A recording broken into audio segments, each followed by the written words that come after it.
நன்னெறி கதைகள். கதையோட தலைப்பு தங்க கிரிக்கெட் பேட்.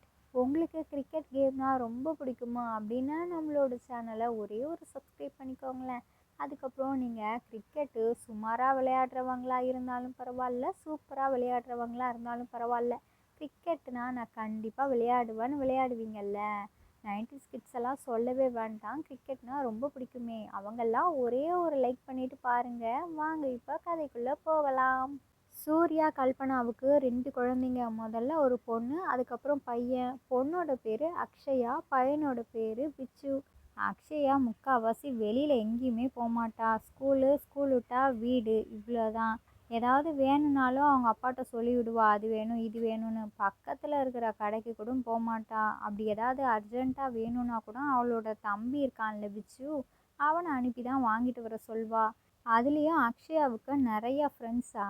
இவ வெளியில் எங்கேயும் போகலைனாலும் அவளை தேடியே அவளோட ஃப்ரெண்ட்ஸ் எல்லாரும் இவங்களோட வீட்டுக்கு வருவாங்க. இந்த விச்சுவுக்கு ஃப்ரெண்ட்ஸே ரொம்ப கம்மி. ஆனால் ரொம்ப துருன்னு இருப்பான். எப்போ பார்த்தாலும் விளையாடிட்டே இருக்கணும் போல் இருக்கும். இவனோட அக்கா அக்ஷயாவை விளையாட கூப்பிட்டாலும் அவளும் வரமாட்டாடே. போடா, நீ சின்ன பையன், உன்னோட ஃப்ரெண்ட்ஸ் கூட விளையாடணும், எப்போ பார்த்தாலும் என்ன தொந்தரவு பண்ணாதடா, நான் நிறையா படிக்கணும், அதுக்கப்புறம் எனக்கு விளையாட பிடிக்காது, அது பண்ண போகிறேன் இது பண்ண போகிறேன்னு ஏதாவது சொல்லி சமாளிச்சுட்டே இருப்பாள். விளையாடவே மாட்டாள். இவனுக்கு ஃப்ரெண்ட்ஸும் நிறைய கிடையாதுல்ல. எங்கேயாச்சும் எங்கேயும் எங்கேயோ போயிட்டு வருவான், அவ்வளோதான். ஆனால் கிரிக்கெட் விளையாடணும்னு அவனுக்கு ரொம்ப இஷ்டம். சின்ன வயசுலேருந்தே. இப்போவும் அவன் சின்ன பையன்தான். அவங்க அப்பாட்ட ரொம்ப நாளாக கிரிக்கெட் பேட் வாங்கித்தாங்கன்னு கேட்டுகிட்டே தான் இருக்கிறான். அவரும் நான் வாங்கி தரேன்ப்பான்னு சொல்லிகிட்டே தான் இருக்கிறாரு. இந்த அக்ஷயா எது கேட்டாலும் உடனே நடந்துடும். ஏன்னா அவள் அழுது சாதிச்சிருவா. இவன் எவ்வளோ கதறினாலும் டே அப்பா அப்புறம் வாங்கித்தரேன்டா, கண்டிப்பாக வாங்கித்தரேன் அப்படின்ட்டு ஏதாவது சொன்னோன்னையும் சீக்கிரத்தில் சமாதானம் ஆகிடுவான். இன்னி வரைக்கும் ஒரு கிரிக்கெட் பேட் கூட அவனுக்கு கிடையவே கிடையாது. சூர்யா ஒரு பெரிய வீட்டில் வாட்ச்மேனாக வேலை பார்த்துட்ருக்குறாங்க. எப்போவுமே சரியான நேரத்துக்கு தான் போயிடுவாங்க. இன்றைக்கி ஒரே ஒரு 5 நிமிஷம் தாமதமாக போயிட்டாங்களாம். உடனே அந்த முதலாளியோட பையன் இருக்கிறாங்கல்ல, அவரு இந்த சூர்யா கன்னத்தில் பளீர்னு ஒரு அறை வச்சுட்டாங்க. எதுக்கு சார் என்னை இப்போ போட்டு அடிச்சிங்க அப்படின்னு இந்த சூர்யா எதிர்த்து கேட்டதுக்கு, வாட்ச்மேன் வேலை பார்க்குற நீனு நேரத்துக்கு வராமல் இருந்துட்டு இதில் வேற இவ்வளோ வாய் பேசுறியா? இதுக்கப்புறம் உனக்கு இங்கே வேலையே கிடையாது. முதல்ல எங்கள் வீட்டில் இருந்து வெளியில் போடா அப்படின்னு துரத்தி அனுப்பிச்சிட்டாங்க. டே அவங்கள எதுக்குடா அனுப்பி வைக்கிற? உன்னோட வயசில் மூத்தவங்க, அவங்கள போய் கன்னத்தில் அரைஞ்சதும் இல்லாமல் வேலையை விட்டு வெளியில் போங்கங்கிற. இதெல்லாம் ரொம்ப தப்புடா அப்படின்னு அவங்க அப்பா எவ்வளவோ சொல்லி பார்த்துட்டாங்க. அப்பா, அவங்களுக்கு இதெல்லாம் தெரியாதுப்பா.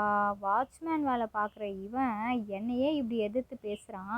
நாளை பின்ன உங்களை ஏதாவது பேச மாட்டானா? இப்படி இருக்கிற ஆளெல்லாம் நம்ம நம்பி எப்படி நம்மளோட வீட்டில் வச்சுருக்கிறது வேலைக்குன்னு? வேண்டவே வேண்டாம். இதை விட ஒரு நல்ல ஆள் நமக்கு வாட்ச்மேனாக வருவாங்க. இவன் போனால் இன்னொருத்தன்பா அப்படின்ட்டாங்க. சூர்யாவுக்கும் வேறு வழி தெரியல. இவ்வளோ நம்மளை அசிங்கப்படுத்திட்டாங்களே, நம்ம இவங்கக்கிட்ட கெஞ்சி கூத்தாடினாலும் இங்கே இனிமேல் வேலையே பார்க்கக்கூடாது. இதை விட எனக்கும் நல்ல இடத்துல வேலை கிடைக்கும் அப்படின்ற நம்பிக்கையில் அங்கேருந்து கோபத்தில் விறுவிறுன்னு நடந்து வீட்டுக்கு வந்துட்டாங்க. நடந்த விஷயத்த அவங்களோட மனைவிக்கிட்டேயும் சொல்கிறாங்க. ஓ, இப்படி நடந்துச்சா, சரிங்க. ஆனால் இதுக்கப்புறம் நீங்கள் அங்கே அவங்களே வேலைக்குன்னு கூப்பிட்டாலும் நீங்கள் கண்டிப்பாக போகவே கூடாது. ரொம்ப அசிங்கப்படுத்திட்டாங்க அவங்க. வசதியாக இருக்கிறாங்கங்கிறதுக்காக அவங்களுக்கு கீழே வேலை பார்க்குறவங்கள இப்படியா நடத்துறது? இதெல்லாம் ரொம்ப ரொம்ப தப்புங்க. இதை நினச்சி நீங்கள் வருத்தப்படாதீங்க. இதை விட நல்ல வேலையே உங்களுக்கு கிடைக்கும் அப்படின்ட்டாங்க கல்பனா. சரிம்மா, நீ சொல்கிற மாதிரியே நல்லபடியாக நல்லதே நடக்கும். நான் வேற எங்கேயாச்சும் வேலை கிடைக்குதான்னு பார்க்குறேன் அப்படிங்கிறாங்க. அன்னைக்கு நாள் முடிஞ்சிருச்சு. காலையில் விடிஞ்சதும் பார்த்தா இந்த சூர்யாவுக்கு பயங்கர காய்ச்சல். விடிஞ்ச உடனே வேலை தேடி போகலான்னு பார்த்தா இப்படி ஆயிடுச்சு. அதுக்கப்புறம் ஹாஸ்பிட்டல் போகிறாங்க. அங்கேயே ஒரு வாரம் ஆயிடுச்சு. வீட்டுக்கு வந்து தேடுறதுக்கு இன்னும் ஒரு வாரம் ஆயிடுச்சு. இதுக்கப்புறமும் நான் வீட்டிலே இருந்தேன்னா வேறு வேலைக்கே ஆகாது. கண்டிப்பாக இன்றைக்காச்சும் வெளியில் வேலை தேடி போயே ஆகணும்னு. ஏம்மா கல்பனா, நான் வெளியில் வேலை தேடி போகிறேன், நிச்சயமாக எனக்கு வேலை கிடச்சிருங்கிற நம்பிக்கை இருக்குது, போயிட்டு வரேன்ட்டு அவங்க கிளம்பிட்டாங்க. அப்போது நடந்து போய் எங்கெங்கேயோ வாட்ச்மேன் வேலைக்காக அலைஞ்சு திரிஞ்சிட்டாங்க. ஆனால் எங்கேயுமே வேலை கிடைக்கல. தூரத்தில் ஒரு ஸ்டேடியம் ஒன்று தெரியுது. அந்த ஸ்டேடியம்லேருந்து ஒரு பால் பறந்து வந்து கண்ணாடி காரில் விழுந்து உடஞ்சி போயிடுச்சு. அட கடவுளே! எவ்வளோ காஸ்ட்லியான காரு! டிவியில் தான் இது மாதிரியான காரெல்லாம் நான் பார்த்துருக்குறேன். இந்த ஸ்டேடியத்துக்கு யாரோ வந்திருக்கிறாங்க போல இருக்குதே, அவங்களோட காராக இருக்கும்னு நினைக்கிறேன். இந்த பந்தும் அங்கேருந்து தான் வந்திருக்குது. யாருன்னு தெரியலையே, பாவம் கஷ்டமாக இருக்குது. காரோட முதலாளிக்கு அப்போ எப்படி இருக்கும்? ச்சே, என்ன பண்ணுறதுன்னு தெரியலையேன்னு அப்படியே நடந்து போயிட்டே இருக்கிறாங்க. அப்போது ஸ்டேடியம்மு ஓப்பனில் இருக்குது. உள்ளே தான் போய் பார்க்கலான்னு போகிறாங்க. இந்த பந்தையும் எடுத்துகிட்டு போகிறாங்க. அப்போது சின்ன பசங்க தான் விளையாடி இந்த கார் கண்ணாடியை உடச்சிருக்குறாங்க. இவங்கள பார்த்த உடனேயும் இவங்க தான் இந்த காரோட ஓனருன்னு நினச்சிக்கிட்டு, டேய் டேய் வாங்கடா இங்கே வாங்க அப்படின்னு இவங்க கூப்பிடுறாங்க. சார் சார் நாங்கள் இல்லை சார், தெரியாமல் தான் சார் அந்த காரில் விழுந்துருச்சு, நாங்கள் உடைக்கல, வேணும்னே உடைக்கல அப்படிங்கிறாங்க. அப்போ தான் இவங்களுக்கு புரியுது, ஓஹோ இந்த பசங்க தான் அந்த கார் கண்ணாடியை உடச்சிருக்குறாங்க அப்படின்னு. அதுக்கப்புறம் ஸ்டேடியமோட ஓனர் வர்றாங்க. என்னாச்சு என்னாச்சு அப்படின்னு கேட்குறாங்க. இது மாதிரி தெரியாமல் அந்த பசங்க கார் கண்ணாடியை உடச்சிட்டாங்க, யாரோட காருன்னு தெரியல, நல்லா காஸ்ட்லியான கார் போல் இருக்குது, நான் தான் முதலாளின்னு நினச்சிக்கிட்டாங்க, ஆனால் நான் ஓனர் இல்லை, அதான் இங்கே திறந்துருந்துச்சு, யார் இருக்கா என்னன்னு பார்த்துட்டு போகலான்னு வந்தேன் அப்படிங்கிறாங்க. ஓ அப்படியா, அது என்னோட காரு தான், இதுவும் என்னோட ஸ்டேடியம் தான், இந்த பசங்க எனக்கு தெரிஞ்சவங்க தான். என்னடா பசங்களா, கார் கண்ணாடியை உடச்சிட்டிங்களா, சூப்பருடா, உங்களை இங்கே விளையாட விட்டதுக்கு நீங்கள் சிறப்பாக செஞ்சிட்டீங்க அப்படிங்கிறாங்க அந்த ஸ்டேடியம் முதலாளி.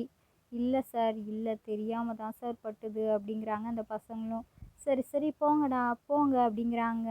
இந்த சூர்யாவை பார்த்துட்டு, தேங்க்ஸ் சார், நீங்கள் நல்ல வேலையாக பார்த்து சொன்னீங்க, இந்த பசங்க இன்றைக்கி தான் வந்து இந்த ஸ்டேடியமில் விளையாடணும்னு சொன்னாங்க, சரி விளையாடிட்டு போட்டோன்னு நானும் விட்டேன், ஆனால் விட்டதுக்கு கார் கண்ணாடியவே உடச்சிட்டாங்க, நீங்கள் சொல்லலைன்னா அந்த பசங்க சொல்லியிருப்பாங்களான்னு தெரியலை, இந்த ஸ்டேடியமுக்கு ஒரு வேலையாள் தேவைப்படுது, அடிக்கடி என்னால் வந்து போக முடியலை, இது மாதிரி ஏதாவது பசங்க வந்து விளையாடணுன்னா உள்ளே அலோவ் பண்ணணும், ஆனால் யாரும் இல்லாமல் அலோவ் பண்ண முடியாது, ஒரு வாட்ச்மேன் வேணும் அப்படிங்கிறாங்க.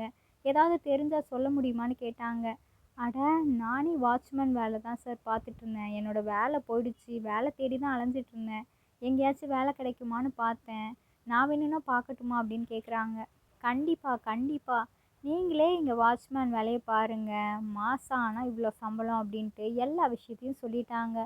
அதே சந்தோஷத்தோட வீட்டுக்கும் போகிறாங்க. நடந்த விஷயத்த எல்லாத்தையும் அவங்களோட மனைவி கல்பனா கிட்டேயும் சொல்கிறாங்க. அதுக்கப்புறம் அன்னைக்கு நாள் முடிஞ்சிருச்சு, மறுநாள் விடிஞ்சிருச்சு. இன்றைக்கி வாட்ச்மேன் வேலைக்கு கரெக்டாக சீக்கிரமாக ஷார்ப்பாக போயிடணுன்ட்டு சொன்ன நேரத்துக்கு ஒரு 10 நிமிஷத்துக்கு முன்னாடியே அங்கே போய் நின்றுட்டாங்க. இப்படியே தொடர்ச்சியாக ரொம்பவே சிறப்பாக வாட்ச்மேன் வேலையை பார்த்துட்டே இருந்தாங்க. அந்த கிரிக்கெட் ஸ்டேடியம் அவ்வளோ சூப்பராக க்ளீனாகவும் இருக்குது. ஏதாவது பசங்க விளையாடணும்னு சொன்னாலும் உள்ளே அலோவ் பண்ணுறாங்க. இப்படி தான் போயிட்டே இருந்துச்சு. வாட்ச்மேன் வேலையை எவ்வளோ சின்சியராக பார்க்குறாங்களோ அதே மாதிரி அவங்களோட 2 குழந்தைங்களையும் ஸ்கூல்லேருந்தே வீட்டுக்கு கூட்டிகிட்டு போகிறதுலையும் பொறுப்பாக நடந்துப்பாங்க. அன்னைக்கு அப்படி தான் விச்சுவை அவங்க அப்பா ஸ்கூல்லேருந்து வீட்டுக்கு கூட்டிகிட்டு போகும்பொழுது விச்சு கேட்குறான், அப்பா அப்பா நீங்கள் ரொம்ப நாளாகவே அந்த கிரிக்கெட் ஸ்டேடியமில் தானே வேலை பார்த்துட்ருக்குறீங்க, எனக்கு அங்கே விளையாடணும் போல் இருக்குது, என்னையும் ஒரு நாள் கூட்டிகிட்டு போகிறீங்களா, யாராச்சும் விளையாடுறத பார்க்கவாச்சும் நான் முடியும்ல அப்படின்னு கேட்குறான். சரி சரிடா, நான் உனக்கு லீவாக இருக்கும்ல அந்த சமயம் கூட்டிகிட்டு போகிறேன் அப்படின்ட்டாங்க. அதுக்கப்புறம் இவனுக்கும் லீவ் விட்டுட்டாங்க, சனி ஞாயிறு. சரிடா விச்சு, நான் வேலை பார்க்குற ஸ்டேடியமுக்கு நீ தான் வரேன்னு சொன்னல, வா கூட்டிகிட்டு போகிறேன்னு அவங்களும் கூட்டிகிட்டு வந்துட்டாங்க. அங்கே விளையாடுறதுக்கு பசங்க வந்திருந்தாங்க. அவங்களோட பேட்லேயே இந்த விச்சுவும் விளையாடிட்டு இருந்தான். அந்த பேட்டை பார்க்கும் பொழுதே அவனுக்கு ரொம்ப பிடிச்சிருந்தது. நம்ம எவ்வளோ நாட்களாக பேட்டு கேட்டுகிட்டே இருக்கிறோம், வாங்கி தான் தரல, அட்லீஸ்ட் நமக்கு இப்போது கடனாவாச்சும் கொஞ்சம் நேரத்துக்கு பேட் கிடச்சிருக்குது, அதையாச்சும் வச்சு நம்ம நல்லா விளையாடணும்னு விளையாடிட்டுருக்கிறான். சூப்பராக விளையாடுறான். அவனுக்கு கிரிக்கெட் மேலே ரொம்ப ஆர்வம் இருக்குது போல் இருக்குது. இப்படியே அடிக்கடி வர ஆரம்பித்தான். டேய் தம்பி விச்சு, விளையாட்டில் மட்டும் கெட்டிக்காரனாக இருந்தால் போதாது, படிப்புலேயும் சிறந்து விளங்கணும், அதில் கோட்டை விட்டுட்டோன்னு வச்சுக்கோயேன் ஒன்றும் பண்ண முடியாது, நான் ஒழுங்காக படிக்கலை, பள்ளிக்கூடம் பக்கமே சரியாக போகலை, அதனால தான் இப்போது இவ்வளோ கஷ்டப்பட்டுட்ருக்கிறேன், அதெல்லாம் உங்களுக்கு வந்துடவே கூடாது. நல்லா படிக்கணும்டா. விளையாட்டு ஒரு பக்கம் இருக்கட்டும். அதையும் நீ நல்லா விளையாடு. உனக்கு ஆர்வம் இருக்கு. அதே சமயத்தில் படிப்பையும் நல்லா படிடா அப்படின்ட்டு 2 பக்கமும் ஊக்கமாக பேசினாங்க. அதனால் படிப்பும் நல்லா படிச்சுட்ருப்பான். கிரிக்கெட்டும் நல்லா விளையாடுவான். அன்னைக்கு அப்படித்தான் விச்சு கிரிக்கெட் ஸ்டேடியமில் கிரிக்கெட் விளையாடிட்டு இருந்தான். தெரியாதனமா நல்லா சிக்ஸ் அடிக்க போகிறான்னு ஒரு ஃபோர்ஸாக ஒரு அடி அடித்தான் பாருங்க. அது வெளியில் நின்று காரில் போய் விழுந்துருச்சு. காரோட கண்ணாடியும் உடஞ்சிருச்சு. அன்னைக்கு என்னடானா சூர்யா வேலை இல்லாமல் நின்றுட்டு இருக்கும் பொழுது ஒரு காஸ்ட்லியான காரில் ஏதோ தெரியாத ஒரு பையன் கண்ணாடியை உடச்சிட்டான், அந்த கார் கண்ணாடியை. அதே மாதிரி இப்போது இவங்களோட பையன் இப்படி பண்ணுவான்னு இவங்க எதிர்பார்க்கவே இல்லை. இதை கேள்விப்பட்டோன்னையும், டேய் ஏன்டா இப்படி பண்ண, கொஞ்சமாச்சும் நீனு அறிவோடு விளையாட மாட்டியா? எனக்கு இங்கே வேலை கிடைச்சதே ரொம்ப பெரிய விஷயம்டா. இவ்வளோ பெரிய இடத்துல வேலை கிடச்சிருக்குது. அதை நான் தக்க வச்சுக்கணும்னு நினப்பேனா? நீ இப்போ பண்ண தப்புக்கு என்னை எப்போ வேலையிலேருந்து தூக்குவாங்கன்னே தெரியல அப்படின்ட்டு பயங்கரமாக திட்டிகிட்டு இருக்கிறாங்க. காரு கண்ணாடியை உடச்சிட்டியேடா, ச்சே, உன்னை இதுக்கு தான் இங்கே கூட்டிகிட்டு வந்தனா? நீ ஆசையாக கேட்டான்னு கூட்டிகிட்டு வந்தது ரொம்ப பெரிய தப்பாக போச்சுடா. இனிமே இந்த ஸ்டேடியம் பக்கமே உன்னை நான் கூட்டிகிட்டு வர போகிறதே கிடையாது. கிரிக்கெட் ஸ்டேடியம் போகணும், அங்கே போகணும், இங்கே போகணுன்னு எங்கேயும் என் பின்னாடி வந்துடாத. நானே இதுக்கப்புறம் இங்கே இருப்பேனான்னு தெரியலையே அப்படின்னு சொல்லிகிட்டே இருக்கும் பொழுது அந்த ஸ்டேடியம் முதலாளி வந்துட்டாங்க. என்ன நடந்துச்சு, ஏது நடந்துச்சு அப்படின்னு கேட்டுட்ருக்குறாங்க. அப்போது விஷயத்தெல்லாம் சொன்ன உடனேயும், ஓ அப்படியா, இதுக்கப்புறம் உங்களுக்கு இங்கே வேலை வேணும் அப்படின்னா உங்களோட பையன் இனிமேல் இங்கே விளையாடக்கூடாது. சும்மா சும்மா கார் கண்ணாடியை உடஞ்சிது, அது உடஞ்சிதுன்னு ஏதாவது பிரச்சனை வந்துச்சுன்னா அது ரொம்ப கஷ்டமாயிடும். நீங்கள் மட்டும்தான் வேலை பார்க்கணும் அப்படின்ட்டாங்க. அதுக்கப்புறம் இந்த விச்சுவுக்கு பயங்கர கஷ்டமாயிடுச்சு. ச்சே, நான் பண்ணது ரொம்ப பெரிய தப்பு. கொஞ்சம் ஸ்லோவாக விளையாடிட்டு இருந்திருக்கணும். ஏன் தான் இப்படி விளையாடுனேன்னே தெரியல. கிரிக்கெட் மேட்ச்னால் எனக்கு ரொம்ப பிடிக்கும். ச்சே, அப்பாவும் இதுக்கப்புறம் ஸ்டேடியம் பக்கமே வரக்கூடாதுன்னு சொல்லிட்டாங்க. அந்த ஓனரும் வேறு வரக்கூடாதுன்னு சொல்லிட்டாங்களே. அவங்களோட ஸ்டேடியம் அப்படின்னா அவங்க சும்மாவா இருப்பாங்க? இதுக்கப்புறம் என்னோடய கனவு அப்படியே போயிடுமா என்ன? ச்சே ச்சே, ரொம்ப கஷ்டமாக இருக்குன்னு. அப்பா, நான் வீட்டுக்கு கிளம்புறேன்ப்பா அப்படின்ட்டு குடுகுடுன்னு அழுதுகிட்டே ஓடிட்டான். ஆனாலும் விச்சுவுக்கு இந்த ஸ்டேடியம் பக்கம் வராமல் இருக்கவே முடியல. தினம் தினம் அவனோட அப்பாவுக்கு தெரியாமல் இந்த கிரிக்கெட் ஸ்டேடியத்துக்கு வருவான். அப்படியே விளையாடுற பசங்களை ஓரமாக நின்று பார்ப்பான். அதுக்கப்புறம் திரும்பவும் போயிடுவான். உள்ளே தானே போக முடியாது, ஓரமாக நின்று வேடிக்கையாச்சும் பார்க்கலாம்லான்னு பார்த்துட்டாச்சும் இருப்பான். அதுக்கப்புறம் அவங்களோட அப்பா குரல் கேட்டதும் குடுகுடுன்னு ஓடிடுவான். இப்படி தான் நடந்துட்டு இருந்துச்சு. அன்னைக்கு அப்படி தான் விச்சு வேடிக்கை பார்த்துட்டு இருந்தான். அப்போது ஒரு சார் வந்தாங்க. அதுவும் இவங்க கிரிக்கெட் மேட்ச் நடத்துகிறவங்க போல இருக்குது. ஸ்டேடியம் நல்லா இருந்துச்சுன்னா இங்கே மேட்ச் நடத்தலாம் அப்படின்ட்டு பார்க்குறதுக்காக வந்திருந்தாங்க. இந்த பையனை பார்த்ததும், என்னடா தம்பி இங்கே நின்றுட்டுருக்குற, உள்ளே போய் விளையாட வேண்டியது தானே அப்படின்னு கேட்குறாங்க. அதான் சார் முடியாது, எனக்கும் கிரிக்கெட்னால் ரொம்ப பிடிக்கும். ஆனால் என்ன பண்ணுறது, இங்கே நின்று வேடிக்கை பார்க்குறதுக்கு மட்டும்தான் என்னால் இப்போதைக்கு முடியும். இன்னும் கொஞ்ச நேரத்தில் நான் ஓடியே போயிடுவேன் சார். என்னோடய அப்பா வர்றதுக்குள்ளேயும் ஓடிடணும். அதுலேயும் இப்போது இந்த ஸ்டேடியமோட முதலாளி பார்த்தாங்கன்னா நான் அவ்வளோதான். இந்த ஸ்டேடியம் பக்கமே நான் வரக்கூடாது. எங்கள் அப்பாவும் அதுக்கப்புறம் ஸ்டேடியம் ஓனரும் பார்க்குறதுக்குள்ளேயும் நான் ஓடிடணும். நீங்கள் யார் சார் அப்படின்னு கேட்குறான். நான் இங்கே கிரிக்கெட் மேட்ச் நடத்துறதுக்காக வந்தேன். ஸ்டேடியம் நல்லா இருந்துச்சுன்னா இங்கே மேட்ச் நடக்கும்ப்பா, அதுக்கு தான் வந்தேன் அப்படிங்கிறாங்க. சரி வா, உனக்கு தான் ஆசையாக இருக்குல்ல, இவ்வளோ ஆசையை வச்சுக்கிட்டு எதுக்கு நீ இங்கேயே நின்றுட்டுருக்கணும்? வா வா, என் கூட விளையாடு, யாரும் எதுவும் சொல்ல மாட்டாங்க அப்படின்னு கூப்பிடுறாங்க. இல்லை சார், தெரியாத்தனமாக கார் கண்ணாடி ஏதாச்சும் உடஞ்சிருச்சுன்னா அது பெரிய பிரச்சனையாயிடும் அப்படிங்கிறாங்க. அட இல்லை தம்பி, அதெல்லாம் நான் பார்த்துக்கிறேன். கார் கண்ணாடி உடஞ்சா கூட அங்கே நிற்கிறது என் காரு தான். அதெல்லாம் ஒரு பிரச்சனையும் இல்லை, வா வா அப்படின்ட்டு கூட்டிகிட்டு போகிறாங்க. ஆனால் பேட் இல்லையே சார் அப்படிங்கிறான். இருப்பா, பேட்டெல்லாம் நான் கொண்டு வரேன்.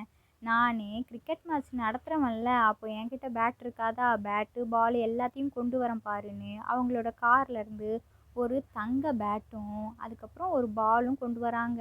அப்போது இவங்க பால் போடுறாங்க. அந்த விச்சு தங்க பேட்டில் விளையாடுறான்.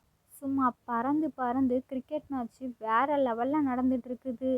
அப்போது அந்த தங்க பேட்டில் அவன் கிரிக்கெட் விளையாடும் பொழுது அந்த ஸ்டேடியம் முழுக்க தங்க மாதிரி மினுமினுக்குது. அதையெல்லாம் பார்த்துட்டு இருந்த அந்த ஸ்டேடியத்தோட முதலாளி, டேய் டேய் நீ என்னடா பண்ணிகிட்ருக்கிற, இங்கேயா நின்றுட்டுருக்கிற அப்படின்ற மாதிரி பார்த்துட்டு இருந்தாங்க. இதை இவன் பார்த்துட்டான். சார் சார் ஸ்டேடியம் முதலாளி பார்த்துட்டாங்க, இதுக்கப்புறம் நான் அவ்வளோதான் வசமாக மாட்டிக்கிட்டேன், இதுக்கப்புறம் நான் விளையாடலை சார், நான் போகிறேன் சார் வீட்டுக்கு அப்படிங்கிறான். இரு தம்பி, நான் தான் இருக்கிறேன்ல, வா வா பயப்படாத, என் கூட வா அப்படின்ட்டு கூட்டிகிட்டு போகிறாங்க. அப்போது அந்த ஸ்டேடியம் ஓனர்கிட்டையும் பேசுகிறாங்க. இந்த பையன் ரொம்ப நல்லா விளையாடுறான், இந்த மாதிரி ஒரு பிளேயரை தான் நான் தேடிட்டே இருந்தேன், இவனை என்னோட மேட்ச் டீம் கூடவே சேர்த்துக்கலான்னு இருக்கிறேன், இப்படி ஒரு பையன் உங்களோட ஸ்டேடியமில் விளையாண்டா உங்களுக்கு தானே பெருமை அப்படிங்கிறாங்க. ஆமாம் சார் ஆமாம், ஆனால் இவன் இது மாதிரி அன்னைக்கு இப்படி பண்ணிட்டான் அப்படின்னு சொல்கிறாங்க. அதெல்லாம் நடக்கிறது தானே, எங்கே தான் நடக்காது. இதே இது இப்போது ஸ்டேடியமில் ஒரு கிரிக்கெட் மேட்ச் நடக்குதுன்னா அந்த பிளேயர் யாராச்சும் காரோட கண்ணாடியை தெரியாமல் உடச்சிட்டாங்கன்னா அப்போது அது தப்பாயிடுமா? பரவாயில்ல இருக்கட்டும், இந்த பிளேயர் எவ்வளோ பெரிய பிளேயரு, அதனால் தெரியாத்தனமாக தானே உடச்சிட்டாங்கன்னு அதை ஒரு பெருமையாக தானே எடுத்துப்பீங்க. ஆனால் இந்த சின்ன குழந்த தெரியாத்தனமாக உடச்சதுக்கு இவ்வளோ கோவமாக நம்ம இப்படிலாம் நடந்துக்கிறது தவறு தானே, இதுக்கப்புறமாச்சும் விளையாட விடுங்க சார் அப்படின்னு சொல்லிட்டு அவங்களும் கிளம்பிட்டாங்க. சார் சார் நீங்கள் இந்த பேட்டை வாங்காமலேயே போகிறீங்க சார், இந்தாங்க சார் இந்தாங்க சார் உங்களோட பேட்டு அப்படிங்கிறான். இல்லை தம்பி, இது உனக்காக தான், நீயே வச்சுக்கோ அப்படின்ட்டு அந்த தங்க பேட்டை அந்த தம்பிக்கிட்டேயே கொடுத்துட்டு அவங்களும் கிளம்பிட்டாங்க. இந்த கதையிலேருந்து நாம் என்ன தெரிஞ்சுக்கணும் அப்படின்னா, ஒரு சின்ன தவறுக்காக, அதுவும் தெரியாமல் நடந்த தவறுக்காக ஒருத்தர் தான் செஞ்சது குற்றம்தான் தவறு தான்னு உணர்ந்ததுக்கு அப்புறமும் அவங்கள தண்டிக்கிறது ரொம்ப ரொம்ப கஷ்டம். அவங்களே தன்னோட தவறை உணர்ந்துட்டாங்கல்ல, இதுக்கப்புறமும் அவங்கள தண்டிக்கிறோம் தண்டிக்கிறோன்னு தினம் தினம் காயப்படுத்திகிட்டே இருக்கிறது ரொம்ப ரொம்ப தவறான விஷயம். அதை மன்னிச்சு விட்டுறது தான் நல்லது. இந்த உலகத்தில் மிக சிறந்த மனிதர்களும் வாழ்ந்துட்டு தான் இருக்கிறாங்க. அவங்கள மாதிரி ஆட்களால் தான் நல்ல நல்ல ஆட்களையும் உருவாக்க முடியுது. அதனால் முடிஞ்ச அளவுக்கு நல்ல மனிதர்களாக இருங்க, நிறையா பேரை உருவாக்குங்க. இந்த கதை பிடிச்சிருந்தா லைக் பண்ணுங்கள், ஷேர் பண்ணுங்கள், உங்களோட கருத்துக்களை கமெண்ட் பாக்ஸில் கமெண்ட் பண்ணுங்கள். இது மாதிரி இன்ட்ரெஸ்டிங்கான கதைகள் எல்லாம் பார்க்கணுன்னா நம்மளோட சேனலை சப்ஸ்கிரைப் பண்ணிக்கோங்க. இதோட இன்னொரு கதைகள் வீடியோவில் பார்க்கலாம். Okay bye.